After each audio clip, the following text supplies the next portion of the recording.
Bonjour tout le monde et bienvenue sur la chaîne. Merci une fois de plus aux abonnés et aux nouveaux abonnés qui arrivent de suivre mes vidéos. N'hésitez pas à les commenter, à mettre des pouces en l'air, à partager les vidéos et à cliquer sur la petite cloche juste ici. Et bien c'est parti, je vais déballer ce colis où il y a les stickers à l'intérieur que j'ai fait et que j'ai fait imprimer en ligne.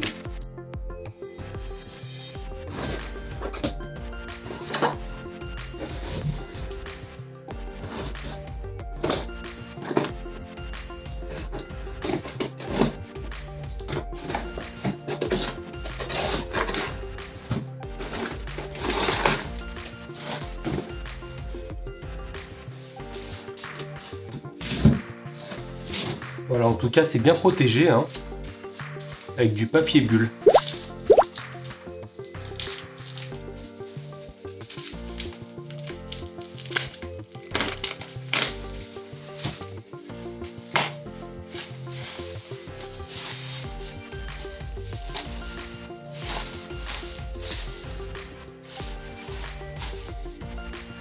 Voilà, nickel.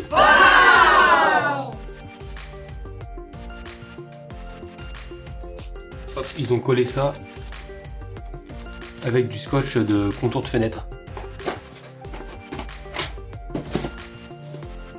Donc là on peut apercevoir, ça c'est le côté du fronton. Et juste à côté, ce sera la face avant du flipper. Donc j'ai fait ces dessins via Photoshop.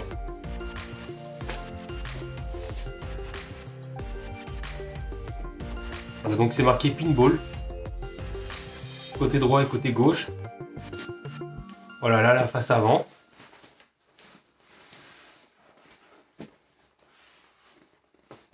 Où j'ai marqué crédit, start, launch ball et exit. Là où sera placé en fait les boutons tout simplement. Et là ce sera les côtés.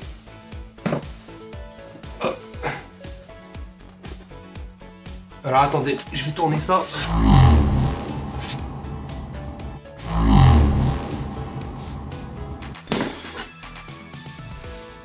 Voilà. Donc là sur la vidéo, ça doit être à l'envers je pense. Mais voilà, ça ce sera les côtés du pin cap, de la caisse du bas. Voilà, et puis ce qu'il y a derrière ici là, c'est exactement la même chose mais pour le côté droit ou le côté gauche. Voilà. Donc je suis vraiment content du résultat, de l'impression et des couleurs aussi que j'ai choisies. Ça rend super bien. Pour information, j'ai pas pris du vinyle brillant. J'ai pris du vinyle spécial sol intérieur. Donc en fait, ça évite les rayures, les trucs comme ça. J'ai fait exprès de prendre du vinyle, c'est un aspect granuleux, mat. Comme ça, on ne sait jamais si des invités chez moi ou, traînent à côté du pin cap et puis mettent un coup de gourmette ou un coup de bague sur le côté sans faire exprès du pin cap. Des fois, il y a des vinyles, ils peuvent avoir ça va faire un trait blanc en fait. Donc ça peut rayer le stickers. Là, avec ça, il n'y a aucun souci avec ça. Donc maintenant je procède tout le temps comme ça, je prends que du vinyle comme ça, effet sablé, granuleux, mat, spécial sol intérieur. Donc c'est-à-dire que je peux y coller par terre et marcher dessus. Ça va tenir un bon moment quand même. Donc voilà.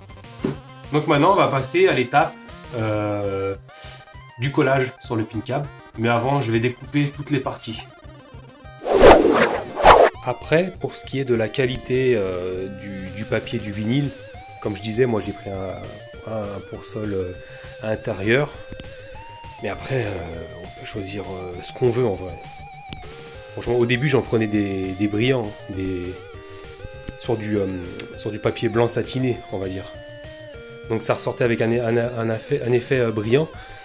Mais du coup, je préfère vraiment cette matière-là. Mais après, chacun, une fois de plus, fait comme il veut. Donc voilà, franchement je suis super content, j'ai hâte de coller ça. Allez, à tout de suite.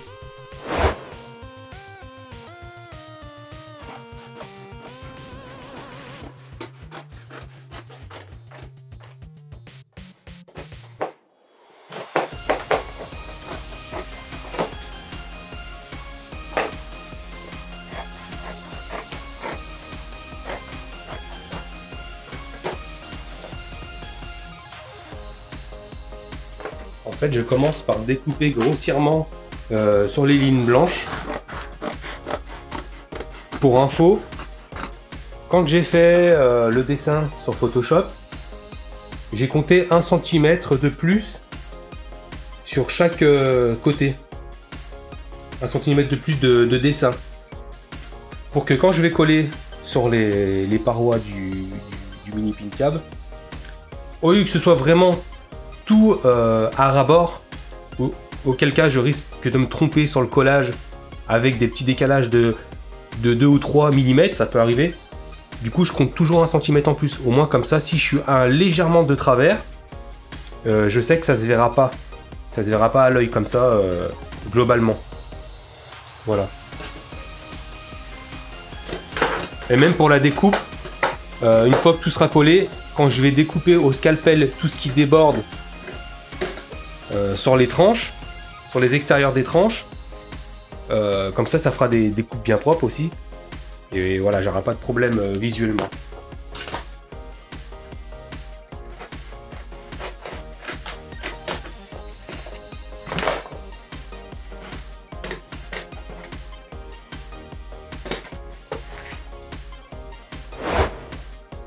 Alors voilà, nous y sommes.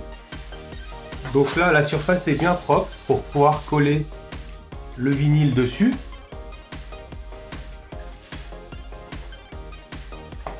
Donc voilà, ce sera sur le côté ici. Ce que j'ai fait en amont, c'est que j'ai plié là, entre le dessin et le blanc du vinyle. Je l'ai bien plié sur la ligne droite. Comme ça, je vais pouvoir me référer, hop là, ici. Comme ça, voilà, c'est bloqué. Et là, pareil, je vais faire pareil pour là.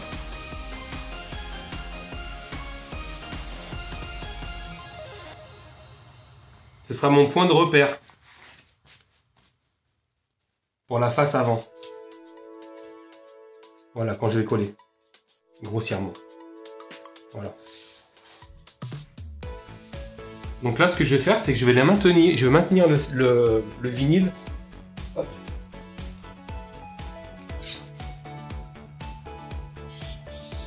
Avec un serre-joint ici.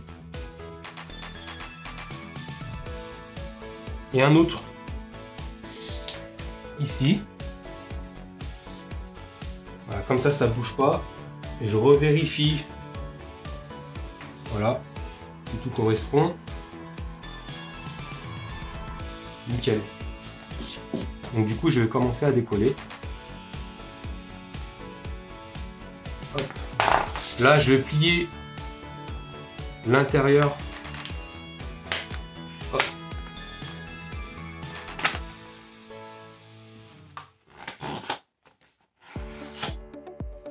Voilà, comme ça, il est bien plat. Je vais pouvoir remettre le vinyle là-dessus. Voilà, comme ça, ça me permet de rester sans bouger sur le même emplacement. Voilà, maintenant je peux enlever les serre-joints. Et je peux tirer en dessous.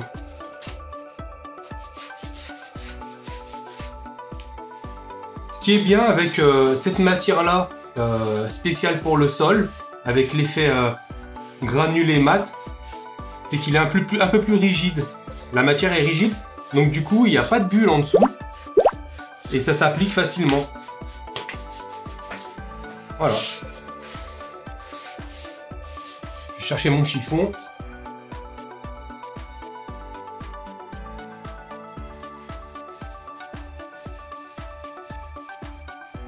Voilà, comme ça, le fait de frotter dessus, ça chauffe un peu la colle pour qu'elle adhère bien sur le médium en dessous, sur le bois. Et ensuite, j'appuie bien ici sur les arêtes pour que la découpe se fasse plus facilement avec le scalpel. Et je fais pareil pour les 3 autres côtés.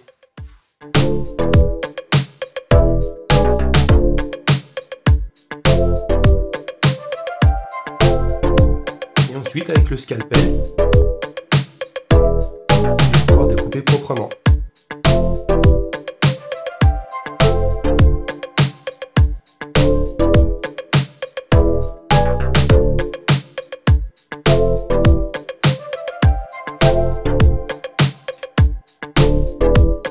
voilà.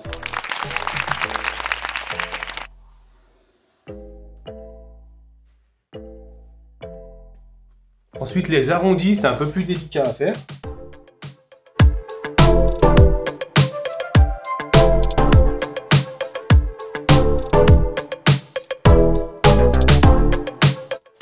Et voilà, c'est nickel. Et maintenant, je vais passer à l'autre côté. Voilà, c'est fait. Les deux côtés du fronton sont collés. Je suis vraiment content du résultat. Et ensuite, je vais pouvoir installer le T-molding sur tout le contour des deux côtés. Ce sera du T-molding blanc. Mais je m'en occuperai plus tard. Maintenant, je vais passer sur les côtés latéraux au collage. Alors, pour les panneaux latéraux, ça va être le même principe que pour le fronton. C'est-à-dire que là, vers le bas, j'ai plié sur chaque côté, là sur les tranches en bas, pour pouvoir me caler ici. Donc en gros,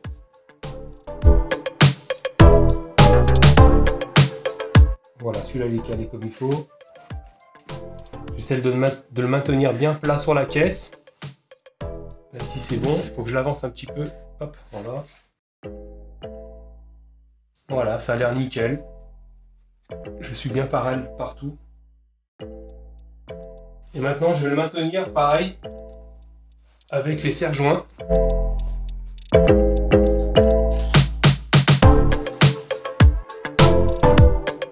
Et là, par contre, il va falloir que je découpe sur le haut parce que j'ai trop de matière en fait. Donc avec le serre-joint, je pourrais pas y attraper.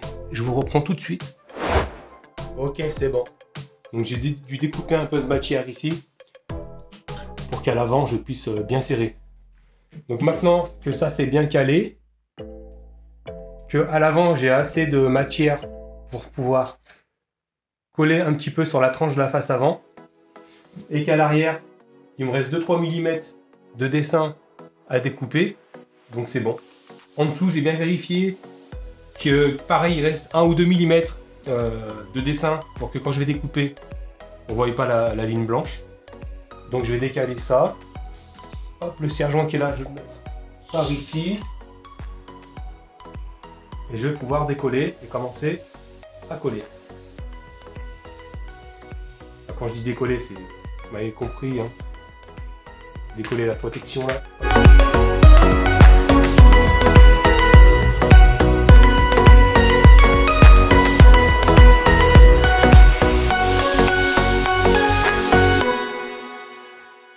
Donc là, je le colle ici en attendant que je puisse faire proprement le pliage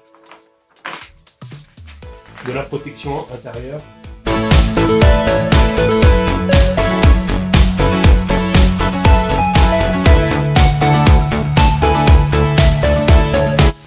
Et ben voilà, ça m'a l'air nickel. Maintenant, je vais pouvoir continuer. Donc j'enlève le serre-joint ici. J'enlève le serre-joint à l'avant. Et maintenant je sais que ça ne bougera plus puisqu'il y a une bonne partie qui est collée à l'arrière. Je repasse un petit coup pour les éventuelles poussières qu'il y aurait pu avoir sur l'arrière du vinyle. Hop.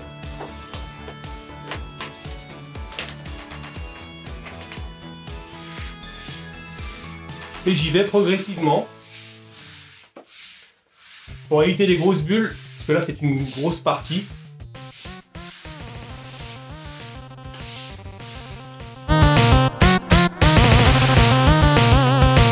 Donc là, ça donne déjà un gros aperçu.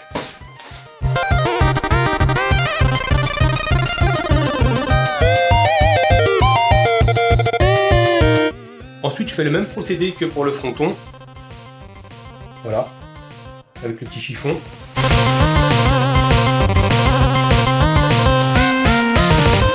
Et pareil, je viens casser les arêtes ici pour avoir une meilleure finition à la découpe.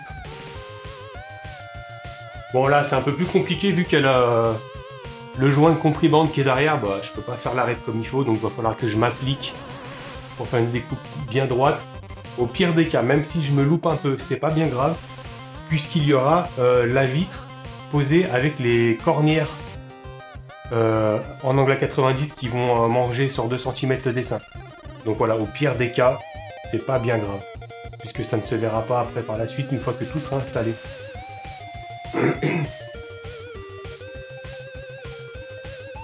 Mais bon, dès le départ, si on peut faire quelque chose de correct, autant en profiter.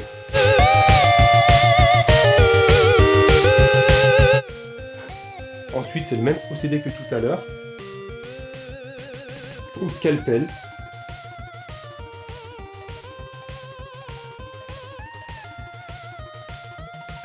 Voilà, pour faire des coupes bien droites et franches. Après, c'est pareil. Moi, je prends un scalpel. Mais on peut très bien prendre un cutter aussi.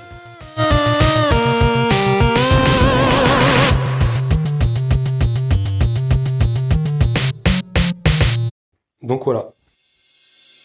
Des coupes bien propres et franches. Alors comme je disais pour la partie où il y a le compriband, donc vu que c'est en mousse, c'est pas évident. Donc du coup j'essaye vraiment de me prendre entre la mousse et le bois.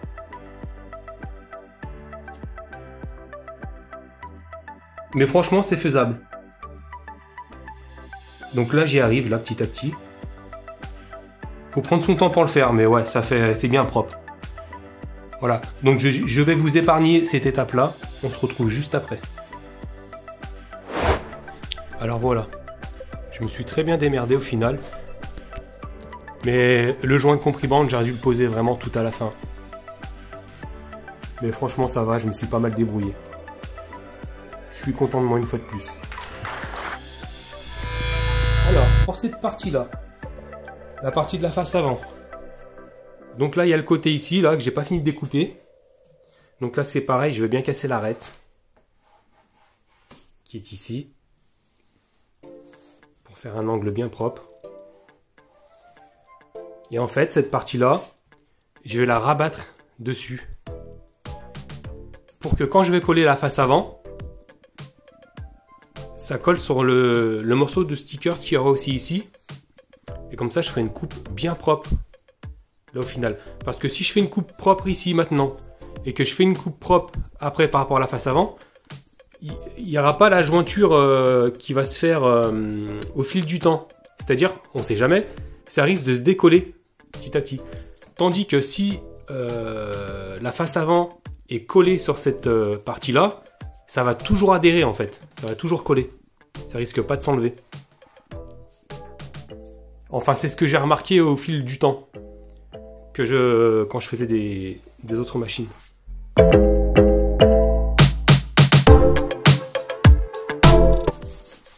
Donc là, pareil, j'appuie bien pour faire chauffer la colle.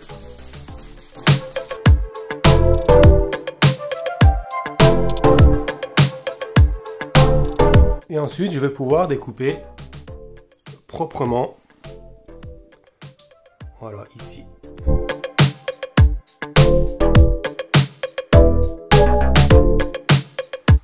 Et on va pouvoir passer à l'étape de la face avant.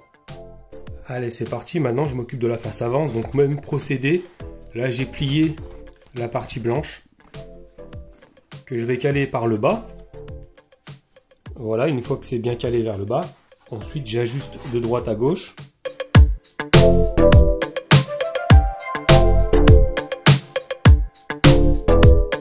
Voilà, ça m'a l'air bien.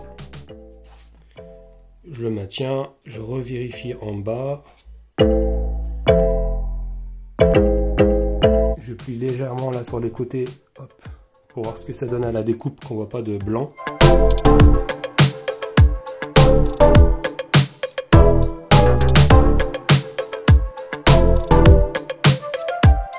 Là par contre celui-là je l'ai vraiment fait pile poil. J'ai pas intérêt à me louper. Franchement c'est vraiment pile poil. Mais au pire des cas je mettrai un coup de feutre noir sur les côtés. Si jamais je vois du blanc qui apparaît. Donc Donc c'est pas bien grave. Et en plus de ça, les jambes de flipper, elles arrivent à ce niveau-là. Donc ça va le faire. Allez, c'est parti. Je vais commencer. Je vais commencer par les côtés en fait. Hop.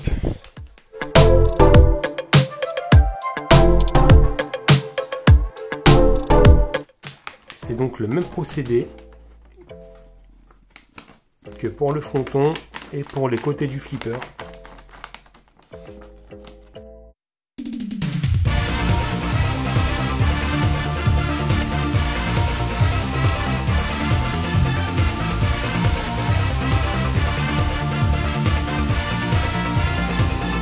Voilà, nickel.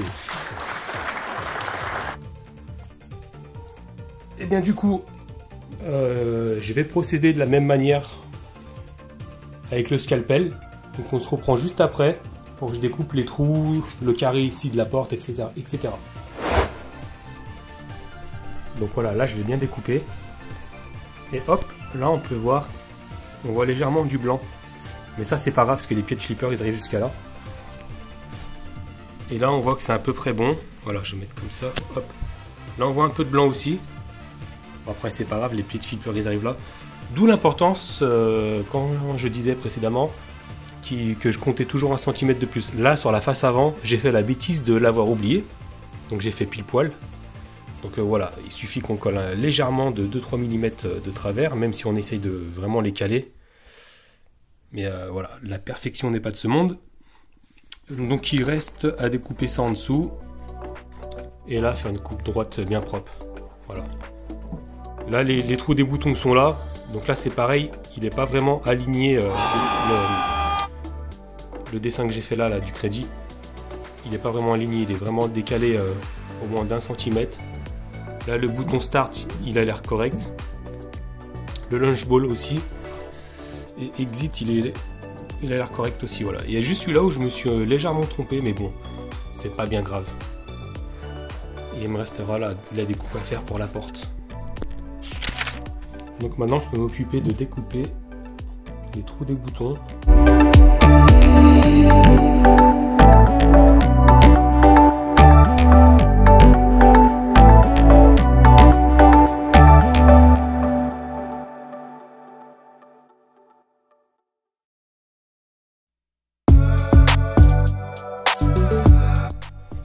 Donc voilà au final.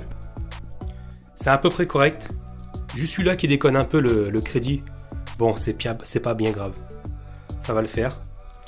Et là en dessous, ici, là, ce bouton-là, ce sera un port double USB. Voilà. Donc je suis vraiment content du résultat. J'ai hâte de tout monter et que ce soit terminé. Il faut que je fasse aussi la découpe des trous des boutons ici. Et après, je pourrais passer à la suite. Alors voici un petit avant-goût de ce que ça va donner au final. Donc il reste à mettre le T-molding blanc sur les champs du fronton. Il reste les pieds à mettre et les boutons à câbler.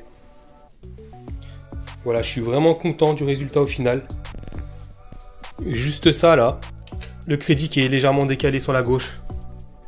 Ça m'embête un peu, mais bon, ça va passer au final, je pense, dans la globalité. Donc voilà, on va se laisser ici. Je ferai une prochaine vidéo pour le câblage des boutons et pour la fixation des charnières du fronton. Donc une fois de plus, merci encore aux abonnés et aux nouveaux abonnés qui arrivent au compte-gouttes. Partagez la vidéo, mettez des pouces en l'air si vous avez aimé, n'hésitez pas à commenter. Et on se retrouve pour une nouvelle vidéo. Et n'oubliez pas la petite cloche de notification juste au-dessus. Allez, bye!